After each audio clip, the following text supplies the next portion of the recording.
Muy buenos días, bienvenidos a Chupitos de R. Hoy estamos con mi colega, compañero y amigo Juan Carlos Correa, que está ahora mismo pasando un poco de frío porque está de estancia de postdoctoral en la República Checa y él nos va a hablar un poco de qué podemos hacer cuando hemos subido un protocolo o algún tipo de código sintaxis a Internet y pues por el paso de los años ha cambiado el paquete, ha cambiado la versión de R o de RStudio y ya no nos funciona.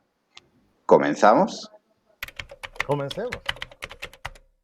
Bueno, te comentaba, Pablo, que la idea fue motivada por la publicación de este paper que salió en el año 2019 y fue escrito por Sasha Epskams del Departamento de Psicología de la Universidad de Ámsterdam.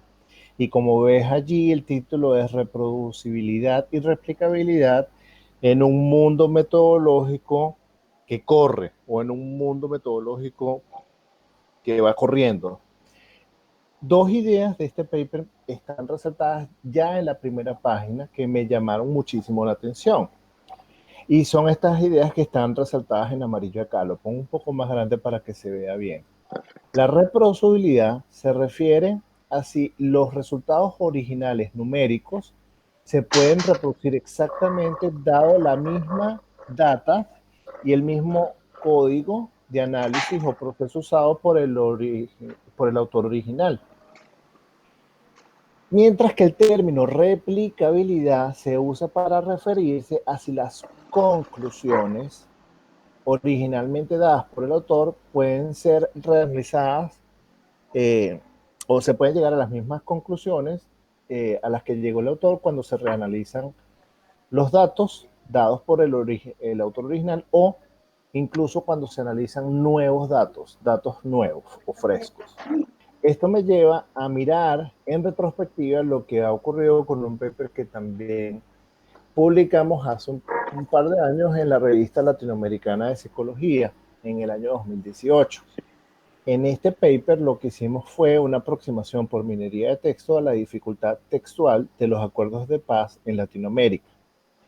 Desde luego, en 2018, el paquete en R que habíamos usado para hacer esos Claro, análisis. bueno, esto igual se publicó en 2018, pero los análisis los haríais en 2017, como mucho. Inclu Incluso empezamos en el 2016. Por eso. Y pues bueno, a la fecha de hoy, que como ves acá, estamos en junio 6 del 2020, Sí, el paquete TM es el 0.7-7, sí. que si entras en la viñeta y le das clic en la documentación, particularmente esta de introducción al paquete TM, el PDF, observas que la documentación más nueva de ese paquete corresponde a diciembre 12 del 2019. Sí. Entonces aquí hay un problema que los usuarios de R no alcanzan a entender muy inmediatamente y que solamente comienza a ser visible el problema cuando uno tiene que lidiar con Sí. datos o con códigos que fueron hechos años atrás. Y en virtud de toda la actualización que ocurre en el mundo de R, uno empieza a ver que lo que antes funcionaba con una versión previa, ahora en una versión más nueva, no funciona. Claro. O sea, pongamos el ejemplo hipotético de que yo fuera el editor de la revista latinoamericana de psicología y te pidiera, por favor, mándame los datos y el script que utilizaste en su momento. Probablemente hoy en día, si me mandas lo mismo, ya no me va a funcionar. Entonces te podría acusar de alguna forma de que lo que hiciste no es cierto. Justamente de lo que se trata todo esto es de evitar ese tipo de problemáticas.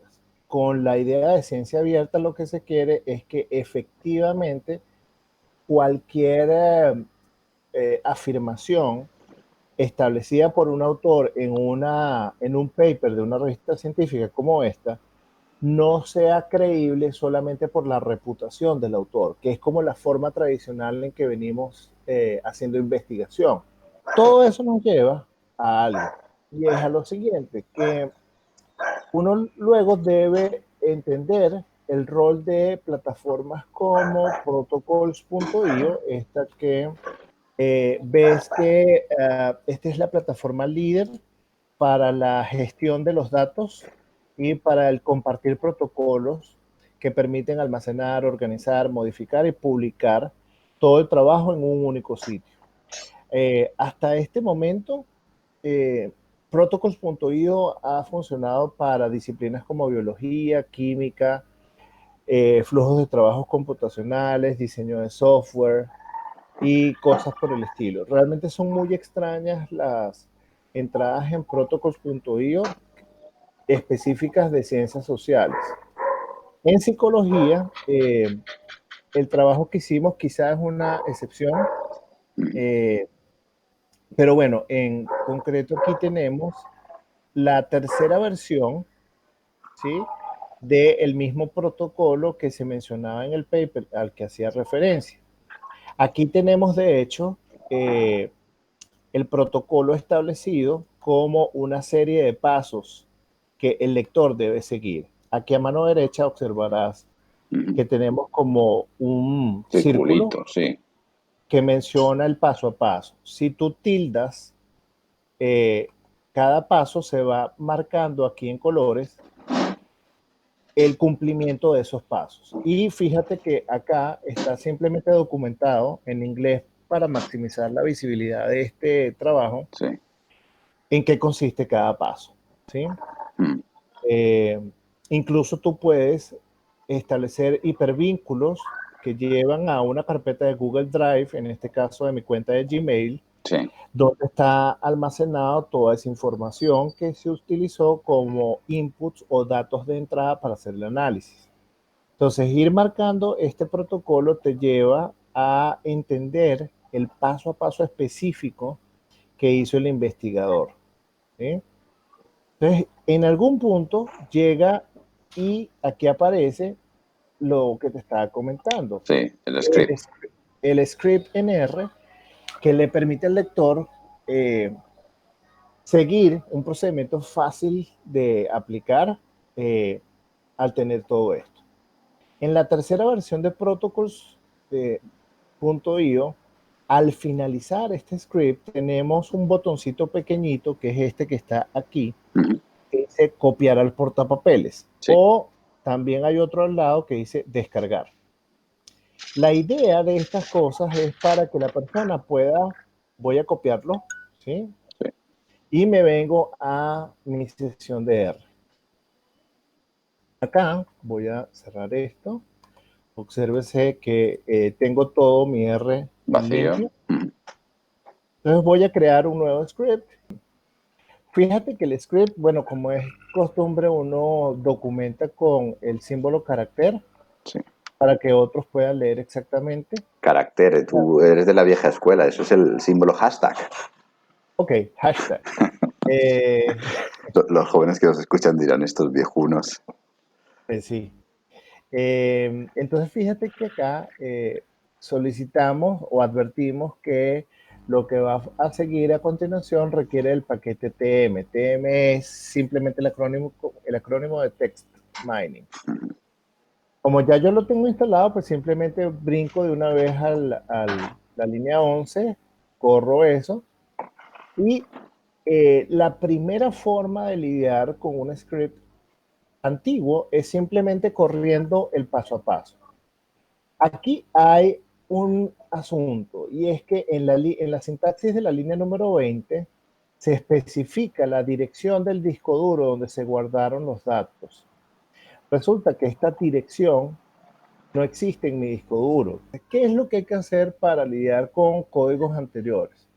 Pues lo primero es definir exactamente la ruta del disco duro en donde uno está almacenando los datos.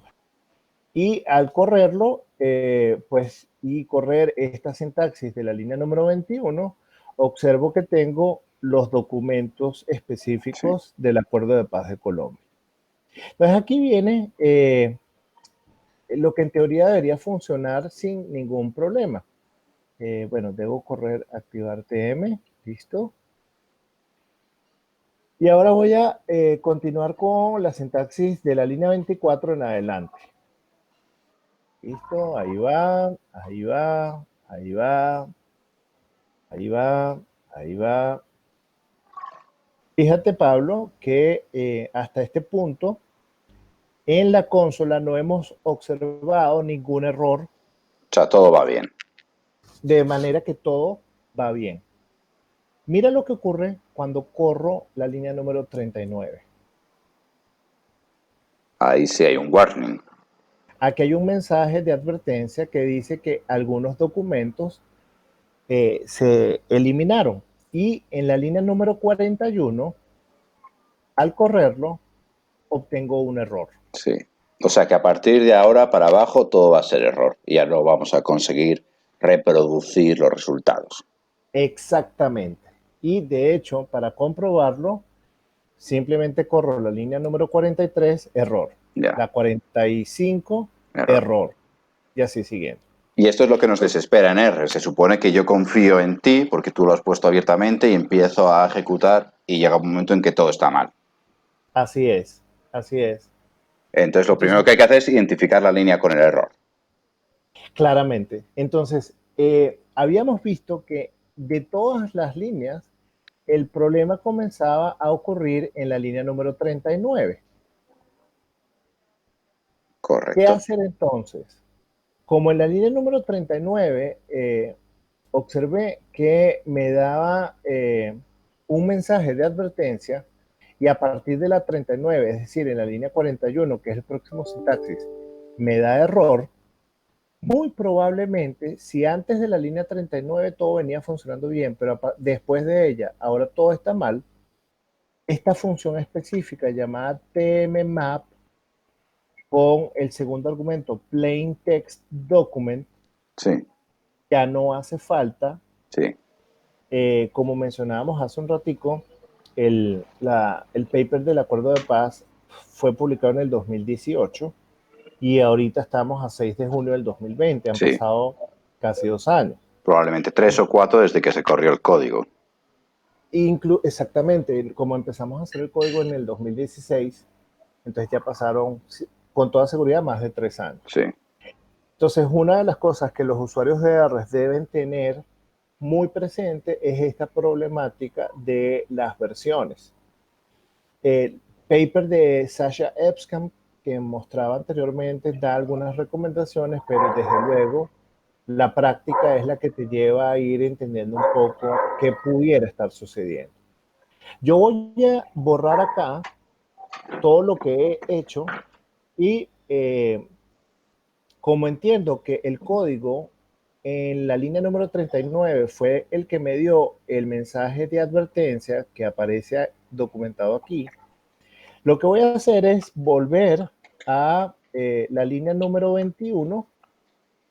Voy a correr todas estas, perdón, arranco en la línea número 20, vuelvo a correr todos los códigos, pero como yo sé que en la línea número 39 me estaban dando problemas, simplemente me voy a saltar el código de la línea 39, es decir, paso por encima de ella sin correrla y voy a correr directamente el código de la línea número 41.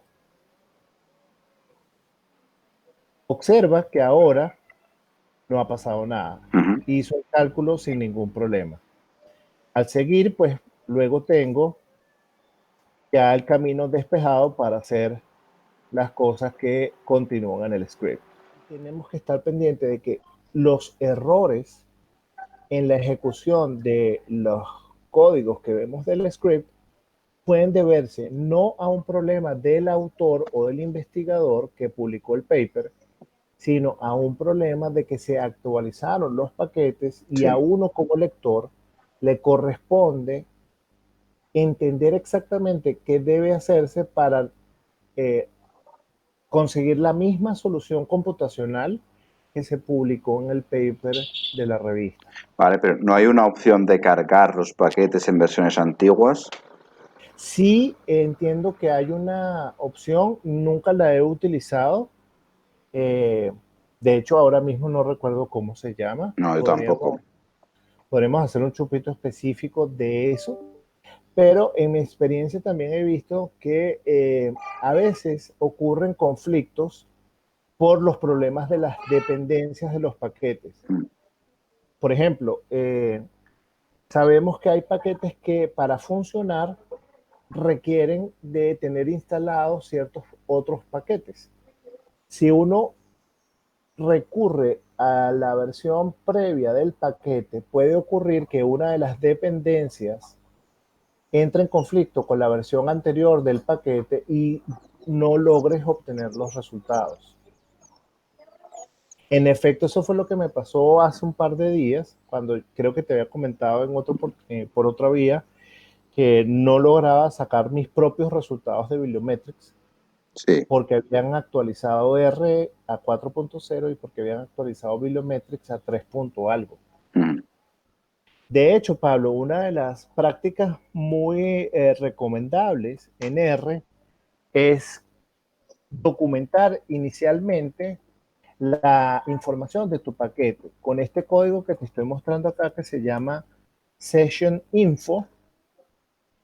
Tienes como resultado varios detalles que le pueden ser de ayuda a sí. tus lectores. Y luego también hay otra cosa, Pablo.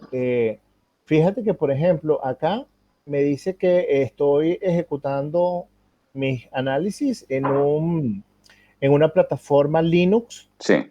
bajo la distribución Pop OS 20.04 Mm, con la versión 4.0 de R que corresponde al 24 de abril del 2020. sí. Y luego tienes acá la información de algunos paquetes específicos con algunas configuraciones sobre el tipo de caracteres que corresponden a tu teclado de la Mm, computadora y a tu sistema operativo. Y esto es fundamental.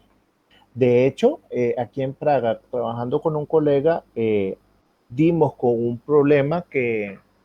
la solución a un problema que teníamos porque el colega es checo, ciudadano de la República Checa, y naturalmente el teclado de su portátil está configurado en idioma checo. claro, no es UTF-8. No es UT, no sé cuál es exactamente, pero sé que nos dimos cuenta porque yo hice simplemente el Session Info Mm, y me di cuenta que tenía otra configuración. sí. Y eso puede perturbar o afectar la forma de reproducir Sí. los resultados. O sea, que digamos que para que unos resultados sigan siendo reproducibles es responsabilidad de las dos partes, tanto del usuario que está tratando de reproducirlo, que tiene que fijarse en ciertas cosas básicas como que la raíz esté bien y que no se esté utilizando paquetes antiguos o mirar qué significa cada función, pero también del autor original que debería estar pendiente cada cierto tiempo de ver si sigue estando vigente su código, porque si llega un momento en que deja de funcionar, tampoco tiene sentido que esté dentro de un protocolo. Exactamente. De hecho, por eso Protocols.io tiene el sistema de versiones con su correspondiente fecha para que el lector pueda saber exactamente de dónde agarrarse para poder reproducir los resultados. Y quizá en otro chupito podríamos también hablar un poco de la plataforma OSF, que la debes conocer eh, Sí. sin duda porque en OSF tenemos la posibilidad de también subir, al igual que lo hacemos con protocols.io, nuestros códigos Mm. para que la gente pueda reproducir los resultados. Y también muy parecido a lo de GitHub. Es muy parecido a lo de GitHub. De hecho, hay un montón, hoy en día hay un montón de plataformas de control de versiones. Yo he trabajado con GitHub, como puedes ver acá. Sí. He trabajado con OSF y he trabajado con protocols.io. ¿Cuál es tu Realmente, favorito? eh, ¿sabes qué? Me gusta mucho OSF por la siguiente razón. Ya te muestro en hace un año, no, incluso hace 2 años, hicimos un preprint titulado Cyber Behavior and Bibliometric Analysis y lo publicamos en el Archive de Psicología que es este que estoy mostrando, bueno, que en algún momento se va a ver acá, este, Mm, Cyber Behavior and Volumetric Analysis. Fue publicado en la plataforma de SciArchive. sí, Aquí está el paper como tal, pero si te das cuenta, luego aquí también tienes Supplemental Materials. Cuando sí. cliqueas allí, te manda para una dirección osf.io específica en la que puedes observar los datos. Sí. ¿Dónde se Vamos a cierra ver. eso? Aquí te muestra los datos, aquí Y el los script. tengo junto con el script. Exacto. Entonces, una de las cosas que me gusta de OSF es que realmente reúnes todo al mismo tiempo en una única página web. Y además, hace algún tiempo, no mucho, no tan antiguamente, sacaron ahora un paquete llamado OSFR, que es una plataforma que te permite, bueno, aquí vemos el GitHub, que te permite hacer cosas como esta: recuperar la base de datos que está directamente alojada en alguna página web de OSF. Mm, ¿no? Eso es muy Entonces, interesante. O sea, se puede correr directamente desde el repositorio de Internet. claro, o sea, es una cosa que evitaría, por ejemplo, Efectivamente, de la raíz. el problema que ves, Sí, por ejemplo, en mi código, cuando yo dependo claro. de especificar la ruta del disco duro o la carpeta específica del disco duro de mi computadora donde había guardado los datos. Entonces creo que la visión que estamos alcanzando hoy en día de lo que es la ciencia abierta pasa necesariamente, Pablo, por comprender un poco la necesidad de que subamos, primero, que tengamos un perfil en repositorios como GitHub, como Protocols, como OSF. Segundo, que al trabajar con esas versiones de, de los datos, uno pueda documentar y estar actualizando los códigos para maximizar los resultados. Lo cual me lleva también a mencionar que entonces ahora la publicación científica se hace mucho más exigente en comparación con eh, versiones o formas de hacer investigación que no dependían de trabajar con códigos computacionales. Chévere, chévere. Entonces, ¿qué? ¿Nos despedimos del chupito? Sí, Bueno, aquí aparecemos. Voy a ver si me puedo agrandar. Bueno. Bueno, pues nada, muchísimas gracias por haberos quedado hasta el final. Vamos a darle un saludo a Juan Carlos Correa y muchas gracias por participar. chao, chao. Chao.